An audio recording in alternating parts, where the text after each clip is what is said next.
يا أيها الذين آمنوا اركعوا واسجدوا واعبدوا ربكم وافعلوا الخير لعلكم تفلحون. يا صباح الخير على احلى اخوات في الدنيا، ازيكم عاملين ايه؟ يا رب تكونوا بخير. اولا كده انتوا عاملين ايه كده في البرد؟ انا بسجل لكم الفيديو ده وعايزه اقول لكم ان الجو برد جدا. بس يلا بقى، خير. الجو ده فعلا عايزنا كده ايه، نقوم كده ونشجع بعض ويلا على شغل البيت علشان خاطر حتى نتدفى، لان فعلا الجو فعلا صعب جدا. انتوا الجو عندكم عامل ايه؟ يعني هنا في اكتوبر الصبح بيبقى يعني المفروض بسجل لكم النهارده الجمعة، فالجو كان حلو يعني الصبح. بس بيجي كده بقى بالليل بيبقى حاجة تانية خالص يعني الأعضاء كلها بصراحة دلوقتي متجمدة من البرد، بس الحمد لله خير. المهم بقى، انا جايلكم النهارده بقى فيديو جديد وروتين جديد. بس قبل ما ابدا الفيديو زي كل مره اتمنى كده تشرفيني وتنوريني. لو لسه جديده معايا ومش مشتركه معايا، يلا انزلي اشتركي من الزرار الاحمر اللي تحت. ولو انت معايا اهلا بيكي، ويلا تعالوا بقى ايه نبدا كده يومنا كده بكل نشاط وطاقه، وبسيبكم خالص من البرد. زي بقى ما احنا متعودين يا بنات، ان احنا بقى بنقوم الصبح كده نفتح كده الغرف بتاعة النوم. طبعا دي الغرفة الكبيرة بتاعتي، انما الغرفة بتاعة الولاد طبعا مش بفتحها غير لما هم بيصحوا، انا بقوم بدري طبعا. بس بصراحة الايام دي بقيت كده ايه اقوم الساعة 8:30 الساعة 9. اللي قبل كده كنت بصراحة بقوم بدري عن كده. بس اليومين دول بقى ايه، مش عارفة في شوية كسل كده، بس بصراحة بحاول كده ارجع لعاداتي القديمة، يعني ان انا اقوم من بدري قوي. بس هو طبعا مش متأخر قوي يعني، بس انا مش متعودة. يعني الساعة دي بتفرق معايا انا، يعني في حاجات كده بحب اقوم اعملها كده الصبح، فبتفرق معايا بصراحة. بس الحمد لله على كل حال ان ايه مش بقوم الظهر حتى، يعني الحمد لله. فبصراحة كنت قمت كده وفتحت الغرفة بتاعتي وطلعت كده زي ما انتوا شايفين البطانية كده تتهوى، ووضبت الغرفة والسرير وكل حاجة. بصراحة يا بنات جيت افتح الشباك اللي هو في وش السرير ده، قلت لا كفاية اللي هو الشباك التاني بتاع البلكونة، لان التراب مع الهوا بقى كتير جدا اليومين دول. فاستكفيت ان الغرفة هتتهوى بس بايه بالشبابيك بتاعة البلكونة. طبعا خلصت الغرفة وكله تمام وعطرتها وتمام كده، وتعالوا بقى ايه، قلت اروح على المطبخ على طول. طبعا يا بنات انا مصوره لكم انا يعني ايه بعد بقى ما قمت وشربت النسكافيه بتاعي وقعدت شويه بتوع الصبح وحاجات كده. يعني انتوا عارفين بقى، انتوا متابعيني من زمان خلاص، احنا بقينا عارفين عادات بعض وتعودنا على بعض. فانا طبعا ما صورتش اللي هو الفطار بتاعي ولا النسكافيه ولا اي حاجه، فصورت لكم كده ايه من ساعه ما خلصت ودخلت الغرفه بتاعتي ظبطتها يعني وروقتها. طبعا الحوض كده كان فيه شوية بس حاجات صغيرة، قلت اعملهم واخلص كده المطبخ. علشان خاطر كان عندي شوية حاجات في المطبخ عايزة اعملها. كان اللي هو الازاز بتاعة الخل واللي الزيت، كنت بصراحة بقالي كام يوم ما عملتهاش، فقلت لا انا المفروض ايدي فيها على طول. عشان خاطر دي كده ايه في وشك كده على طول، او في وش الباب بتاع المطبخ. اول ما بدخل لما بلاقيها كده مبصمة ولا مش نظيفة بصراحة، مش بحب شكلها كده يعني. فدايما ببقى ايه بجيب فوطة كده اللي هي الفوطة بتاعتي، اللي هي الصفرة بقى او الفوطة الجديدة دي، عايزة اقول لكم انا مسميها اللهلوبة. بصراحة حلوة قوي يا بنات. هي نوعها تركي مش زي المصري، انا جبتها لان ما لقيتش المصري. اللي هي المصري بيبقى لونها اصفر كده وبتبقى مكتوب عليها فيرست وان. بس دي تركي، والكيس فيه 3 قطع. حتى انا جبت لكم الكيس لان بصراحه اي منتج حلو وانا بجربه بلاقيه بصراحه حلو بيستحق سعره، انا بحب ان انا اقول لكم عليه يعني. ممكن افيد بيه غيري. وبصراحه انا بحب الفوط دي عن الفوط القماش على الحوض. بتبقى سهله كده في ايدك وبتمتص الميه، وبصراحه بتبقى حاجه تانية خالص. عامة الصفرة دي يا بنات كانت بتبقى عاملة 12 جنيه، بجيبها من كارفور، بقى فيها قطعتين بس هي بيبقوا قطعتين كبار شوية. الخامة بتاعتها غير الخامة اللي هي بتاعت التركي دي. التركي بتبقى أصغر وفيها 3 قطع، وتقريبا عاملة حاجة و30، أنا مش فاكرة بالظبط. بس بصراحة من حيث الخامة والجودة التركي خطيرة يعني بصراحة يا بنات، وفي امتصاص المية حلوة جدا. كنت جايبه كده اللي هو المسحوق بتاعي اللي انا ببقى حاطاه تحت الحوض ده للفوط بتاعه المطبخ، كان خلص. قلت بقى ايه اعمل بقى واقول لكم على سر لمعان الحوض. عايزه اقول لكم بقى الكلوركس ده يا بنات، البودر مع الاوكسي حطوهم كده بقى على بعض. بصي واعملي بيهم، بيخلوا ريحة فوطة المطبخ فظيعة، بتنضفها من اي بقعة صعبة، اي حاجة بتخليلك كده الفوط زي الفل، بتنور كده من النظافة. بجد بجد مش بقدر استغنى عن الخلطة دي ابدا. الحوض يا بنات بيبقى، عايزة اقول لكم بيبقى بينور كده من الكلوركس مع الاوكسي الاتنين مع بعض. انا عايزة اقول لكم ان الشهر اللي فات كنت نسيت اجيب اوكسي وانا في الكارفور يعني وكده، ولما رجعت كنت زعلت جدا، وكنت حاطه فيه بقى اوكسي بس من غير ايه، الكلوركس البودر. هو بيلمع وكل حاجه، مش هقول لكم الاوكسي لوحده مش بيلمع، هو بيلمع بس مش زي ما بيكون معاه اللي هو الكلوركس البودر. الكلوركس البودر بيخلي الحوض الاستانلس يا بنات زي ما انتم شايفين قدامكم، يعني انا لا دعكت بسلك ولا دعكت باي حاجه، هي الفوطه يا دوب كده مشيتها. وشوفوا بقى، دي بقى الخلطه السحريه، خلطه سحريه فعلا، انا مسميها الخلطه السحريه. حلوه قوي يا بنات. طبعا دي بستخدمها لحوض المطبخ، انما حوض الحمام بزود عليها ملح ليمون. عايزه اقول لكم بقى، ولا تشتري بقى، مش مستاهله ان انت تشتري للحمام منظفات، ولا المنظفات بقى. اصلا انا كنت اعرف ناس يعني لحد تلميع الحوض بيجيبوا له منظف، فوالله العظيم ما هي مستاهله ان انتوا تشتروا منظفات.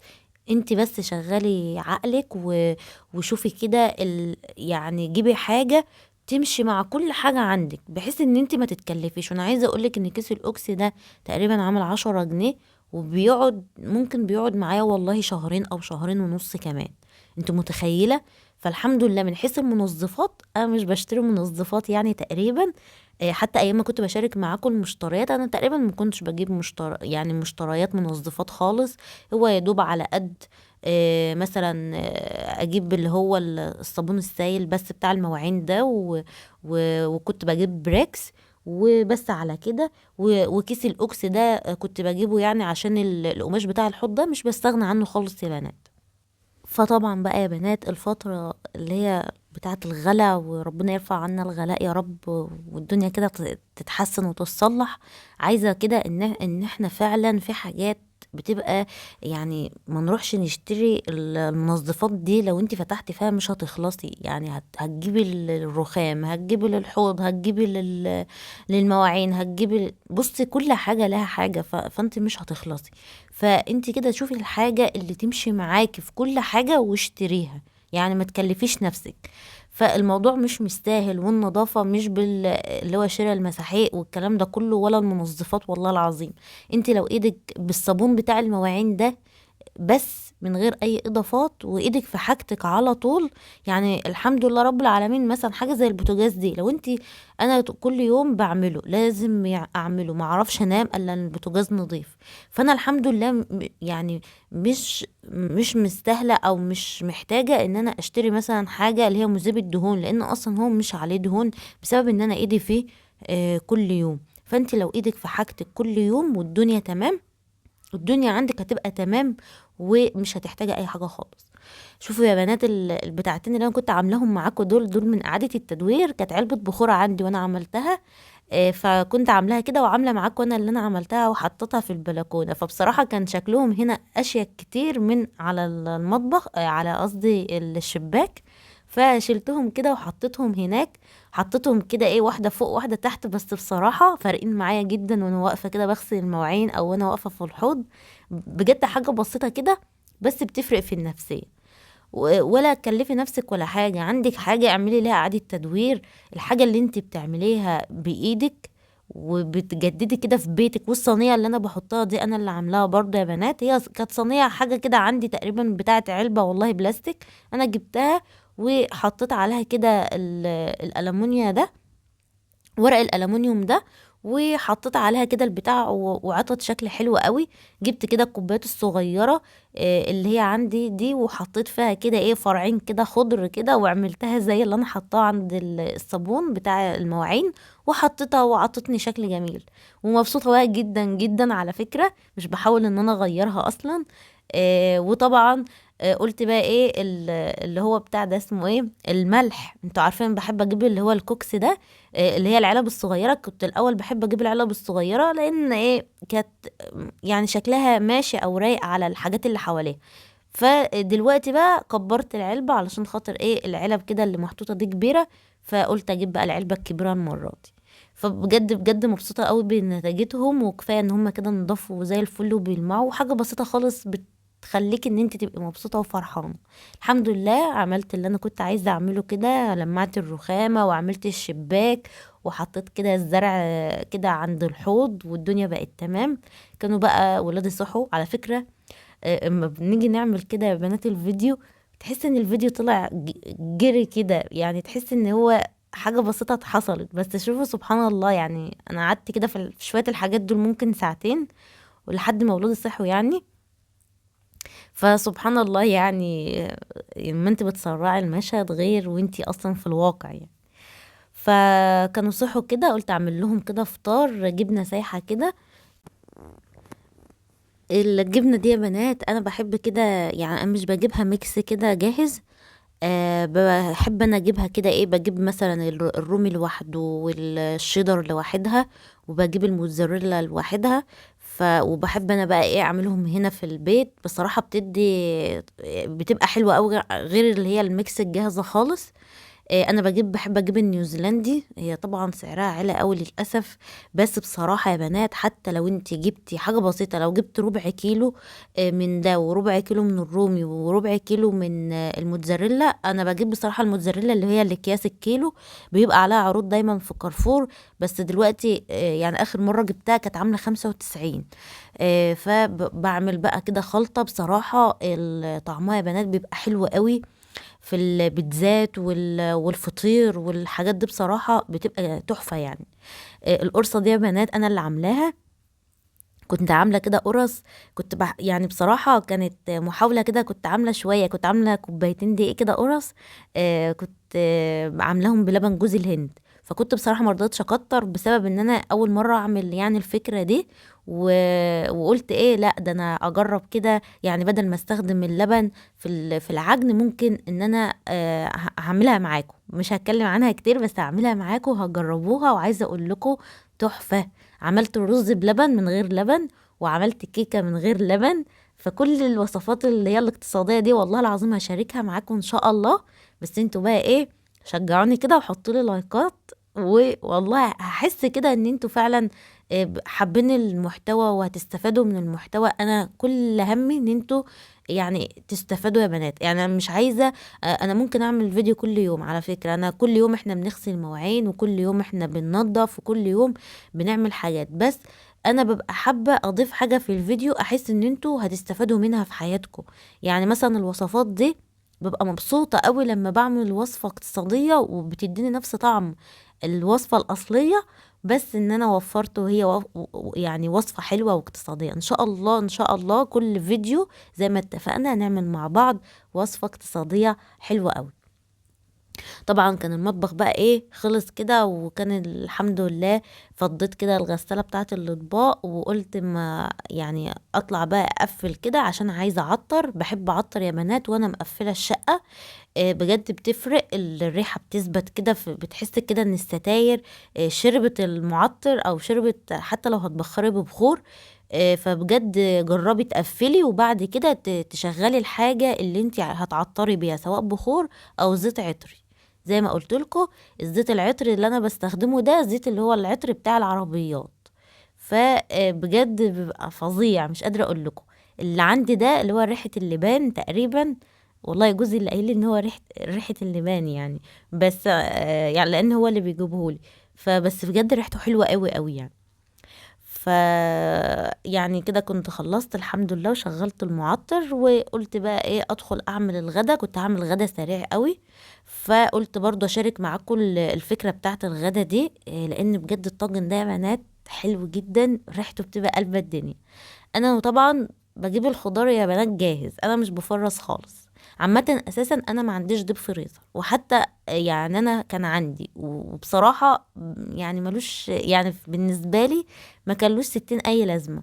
فانا لما جبت الشقة بتاعتي بنقل، فبصراحة اتصرفت فيه، يعني ما حبتوش يبقى عندي لان مش ما كنتش بستخدمه اساسا. ف يعني بحسه بصراحة بيستهلك كهرباء وبيستهلك حاجات كده ايه على الفاضي. طبعا في الوقت الحالي انا اسرتي صغيرة، بس يعني الله اعلم في المستقبل انا هستخدمه ولا لا. بس هو بصراحة ما كانش فايدني، وهي فكرة اصلا لان انا اساسا يا بنات في طبيعتي ليا دماغ كده لوحدي يعني. اصل الخضار موجود في السوبر ماركت، بجيب بص كل انواع الخضار موجود. فعامة انا هنا عصقت اللحمة المفرومة، وعصقتها معاكم قبل كده طبعا. قبل اي لو هتحط اللحمة المفرومة يا بنات في طاجن خضار لازم تعصجيه الاول كويس قوي. وزي ما انت شايفه انا عصقته، حطيت بهارات لحمة، وحطيت فلفل اسود ورشة ملح، ورشة كده من الحبهان المطحون واللورا المطحون. وبعد كده نزلت بالطماطم، ببقى ضربة معاها يعني التوم. وبس على كده وبسيبها تتسبك، وبنزل بالخضار وبسيبهم برضو يتسبكوا، وبعد كده بدخلهم الفرن ساعة الغدا وبديهم وش. وكلي بقى احلى طاجن خضار مشكل باللحمة المفرومة. تعالوا بقى نعمل كيكة البرتقال. هنستخدم فيها بيضة واحدة. وبالنسبة يا بنات للمقادير، المقادير بتبقى مكتوبة في قدامكم على الشاشة، اعملوا لها سكرين شوت. الفيديو اللي فات للأسف لقيت واحدة بتهاجمني يعني مش عارفة ليه بصراحة، مع ان انا كاتبة انا مش ذنبي ان انت اللي بتجري الفيديو. بس والله العظيم انا هستفاد ايه لما هنزل لك وصفة وانا مش اصلا حاطالك المقادير؟ فربنا يهدي يعني. فالمهم يا بنات هنا انا حطيت كل المقادير السائلة على بعض: البيض، السكر، الزيت، بشر برتقان، عصير برتقان، وعندي معلقتين 2 من اللبن. تمام. فهنزل عليهم، وما تخافوش ان الكيكة كوبايتين دقيق وبيضة واحدة. انا والله العظيم كل الكيكات اللي بعملها يا بنات ببيضة واحدة، عمري ما استخدمت بيضتين في الكيكة. فهي بيضة واحدة بتكفي وبتزيد، وجربوها بقى وشوفوا هتبقى حلوة ولا وحشة. بجد يعني جربوها وان شاء الله تستفادوا منها. اقتصادية، بتديكي يعني كيكاية حلوة وكبيرة، كوبايتين دقيق بتديكي كيكة كبيرة وبيضة واحدة بس. طبعا ادخلها الفرن على درجة حرارة 180، والفرن يبقى سخن من قبلها، وما تفتحيش عليها قبل 30 دقيقة ونص ساعة. ايه رأيكم بقى في المخلل اللي كنت عاملاه معاكم الفيديو اللي فات؟ الحمد لله كان استوى يعني وبقى حلو، فقلت اوريهولكم. تحفة يا بنات، جربوه بالطريقة اللي وريتها لكم. وده كان وقت الغدا بقى بتاعنا، والحمد لله. ربنا يديمها علينا نعمة يا بنات. زي ما قلت لكم شغلوا عقلكم كده في الفترة دي وتلاقي الدنيا تمام. مش شرط والله يعني الغدا يبقى على حاجات كتير، حاجة بسيطة هتكفي. واحنا في الشتاء بقى، والاكلات اللي هي بتاعة الصلصة بقى والمسبكات والحاجات دي بتبقى حلوة كده. وكفاية ان انت عاملة حاجة نظيفة، وعملنا الحلو وعملنا الغدا. كلها حاجات اقتصادية. اتمنى ان هي يا رب تكون عجبتكم وتستفادوا منها، ولو بشيء بسيط. لو وصلت معايا بقى هنا، اتمنى كده دعمك بلايك. ولو لسه جديدة وما اشتركتيش، اتمنى كده تشرفيني وتنوريني وتشتركي معايا. وان شاء الله جربوا بقى الكيكة دي يا بنات، تحفة تحفة تحفة. واشوفكم ان شاء الله في فيديو جديد المرة الجاية، والسلام عليكم.